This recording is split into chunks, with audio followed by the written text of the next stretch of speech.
वो काली रात। रात के कोई 2:30 बज रहे थे। काली नीम अंधेरी रात्रि में प्रिया को अचानक खौफ से भरी एक दर्दनाक आवाज़ सुनाई दे रही थी। यह आवाज़ सुनते ही उसके भीतर भी एक भय पसर गया। वह गहरी नींद में थी, फिर भी सोते सोते अचानक ठिठक गई थी। भय से सहसा उसकी आंखें खुल गई तो उसने पाया कि अर्जुन नींद में बड़ी ही तीव्र गति से अपना सिर दाएं से बाएं और बाएं से दाएं झटक रहा था। छोड़ो छोड़ो छोड़ो मुझे, वह चीख रहा था, पर ठीक से चीख भी नहीं पा रहा था। वह चीख मानो उसके हलक में अटक गई थी। न जाने अर्जुन को क्या हो रहा था।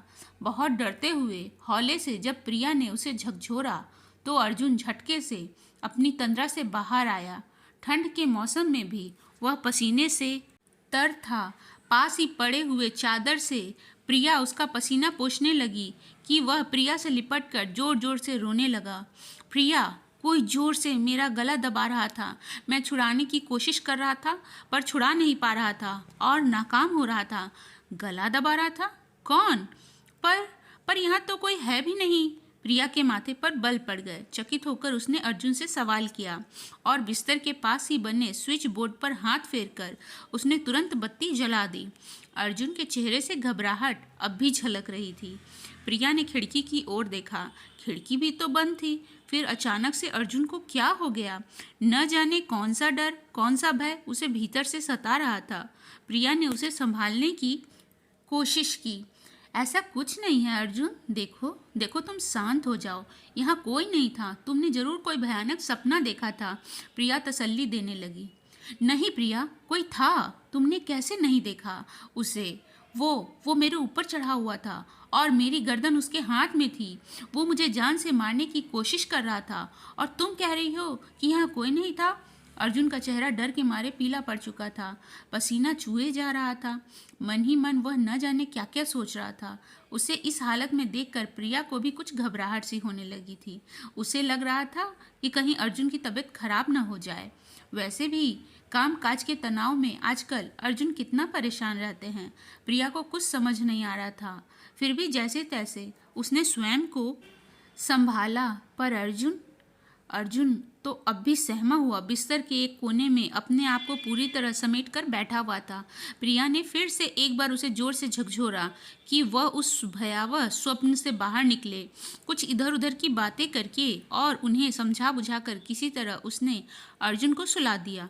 सुबह होते ही प्रिया चाय लेकर जब कमरे में पहुंची तो अर्जुन भी जाग चुका था। रात की बात निकली। थैंक्स प्रिया। थैंक्स किस लिए अर्जुन? थैंक्स इसलिए प्रिया कि रात में अगर तुम सही समय पर मुझे नहीं जगाती तो डर के मारे सपने में ही शायद मेरी जान निकल जाती। अरे ये कैसी बातें कर रहे हैं? प्लीज़ ऐसी बातें मत कीजिए अर्जुन। रात की घटना उसकी आंखों के सामने एक बार फिर घूम गई। आपको इस हालत में देखकर एक पल के लिए मैं भी बहुत घबरा गई थी।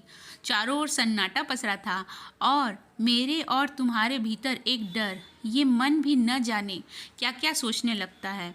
खैर छोड़िए इन बातों को। और वैसे भी मेरे होते हुए आपको कुछ नहीं हो सकता। अर्जुन के करीब जाकर प्रिया ने अर्जुन का हाथ थामकर कहा।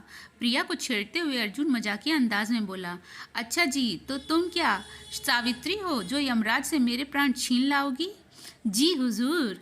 जैसे ही प्रिया ने शरारती लहजे में ये शब्द कहे, दोनों की हंसी से पूरा घर गूंज उठा। घर के माहौल में अब सजीवता आ गई थी।